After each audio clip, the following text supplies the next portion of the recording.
Acts 3, 19-20. When the investigative judgment closes, Christ will come, and his reward will be with him, to give to every man as his work shall be. Now, most Christians, evangelicals, draw pictures of the saints and the wicked all standing before the Father totally naked, and the Father is giving them personal judgment right then. That's not the way that it is. As we see here, they are dead. The only reason why we put them there literally naked is because they believe unknowingly in death after life. I'm talking about the evangelicals and those who believe that the soul doesn't die, which is called spiritualism. So I'm not talking about life eternal after this world is gone and the new earth is here. I'm talking about how they believe that you go straight to heaven or hell when you die. That is called spiritualism. That is what the devil said to Eve in the garden: thou shalt not surely die. And people take that to mean that the soul is immortal and that the soul cannot die. And therefore, when the body dies, it goes straight to heaven or it goes straight to hell. This is a false doctrine. The saints will not be literally there standing before the Father. They are represented as these beasts. Some say, well, why a beast? This is not something new. We have already studied in Daniel 7 that the people of the world, the kingdoms of the world, who are humans, are represented as the beasts: the lion, the bear, the leopard, and so on. So these people up in heaven are to be judged, are simply represented as beasts until, of course, their judgment is settled. And those that are saved will no longer be like beasts. But these people are all here represented in this judgment by these beasts. And the first is like a lion, starting with Adam and Eve. Let's read that from Great Controversy, page 483. As the books of record are opened in the judgment, the lives of all who have believed on Jesus come in review before God. Beginning with those who first lived upon the earth, our advocate presents the cases of each successive generation and closes with the living. Every name is mentioned, every case closely investigated. Names are accepted, names rejected. When any have sins remaining upon the books of record, unrepented of and unforgiven, their names will be blotted out of the book of life, and the record of their good deeds will be erased from the book of God's remembrance. The Lord declared to Moses, "Whosoever hath sinned against me, him will I blot out of my book." Exodus 32:33. And says the prophet Ezekiel, "When the righteous turneth away from his righteousness, and committeth iniquity, all his righteousness that he hath done shall not be mentioned." Ezekiel 18:24.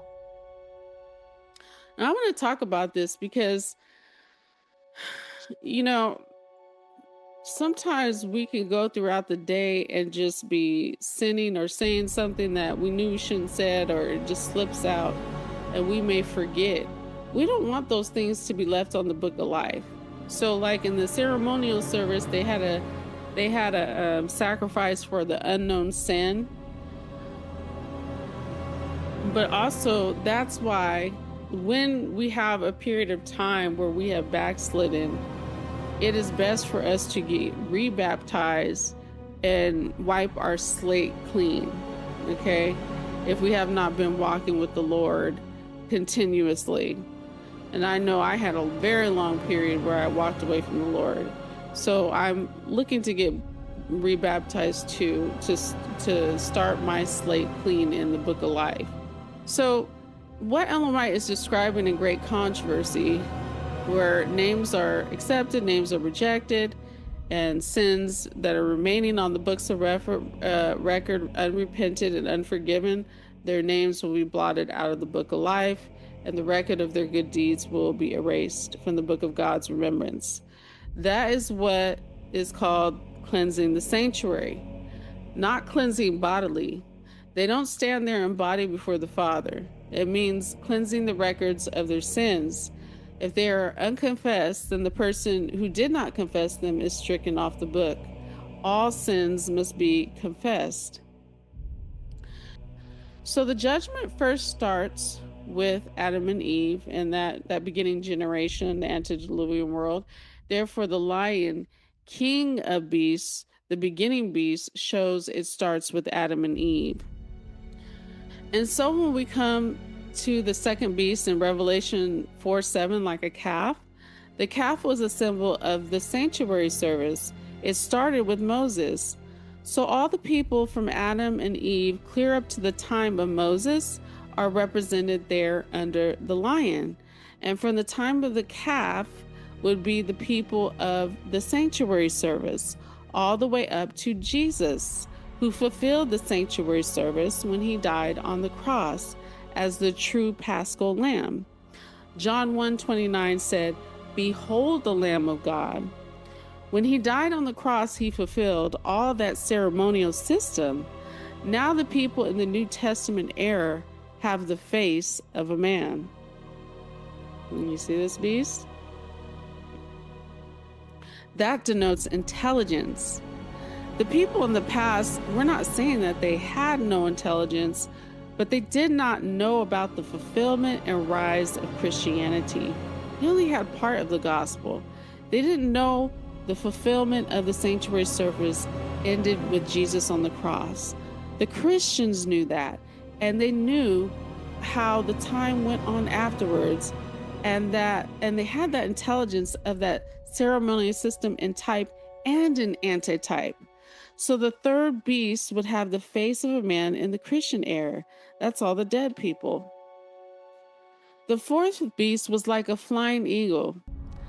This indicates living people who will be translated up in the air, meet the Lord in the air like a flying eagle.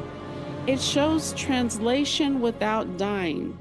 We know the saints that come up out of their graves and they go into the air too, but they have died first. But the fourth beast is to show those people who never die. 1 Corinthians 15, starting with about verse 50, it's talking about the dead which are resurrected first, and then the saints are translated.